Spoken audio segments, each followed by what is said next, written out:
Nate catches Audra with Victor, and Phyllis and Sharon suspect, spoiler, is the kidnapper. Summer bumps into Phyllis at the athletic club and is startled to hear her mother say she's headed for Sharon's, and that she managed to say this without any snark. Phyllis explains that Chance wants to speak to the two of them. She's hoping that he has found a way to resolve this kidnapping issue.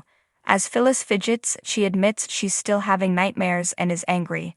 She's used to bouncing back from worse things, but the mind games involved in this were awful. It hurts that someone got off on her and Sharon squirming. They could be watching her right now. That voice in her head and not going away. Summer says the person only has the power she decides to give them. Her mom agrees. That's something Sharon would say. She won't have peace until the person who did this to her is put away. Nick surprises Sharon with his decision. Sharon throws her purse onto her heap of luggage at home. She's about to take a sip from her water bottle when she flashes back to making Phyllis drink the antidote while they were captive. She snaps out of that when there's a knock at the door. It's Nick, who explains that Christian is with Victoria. He observes that her bags are packed. She says she's excited to see Noah and London.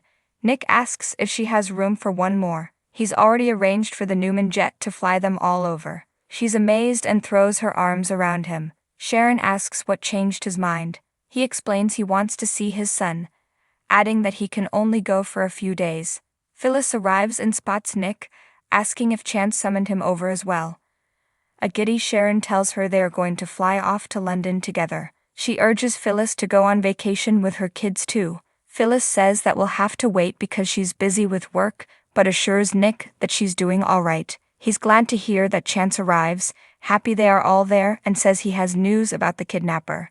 They circle him, asking for a name. The cop only has a positive development. They have a hit on the remote device that released the gas, which was bought by someone at a psychiatric clinic outside Paris. That rings a bell for Sharon, who explains that Ashley was treated at such a clinic and Alan was associated with one. Nick notices that the cop has to take that in for a second. They ask Chance what this means. The detective explains that another piece of the puzzle may have fallen into place. All he can say is that the investigation is picking up steam.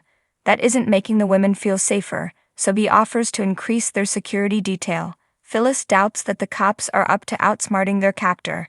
Chance urges them not to jump to any conclusions, and Phyllis declares she needs this nightmare to end. She can't continue worrying that someone will grab her. Chance pleads with them to trust him to end this nightmare soon. This has to end, Phyllis repeats.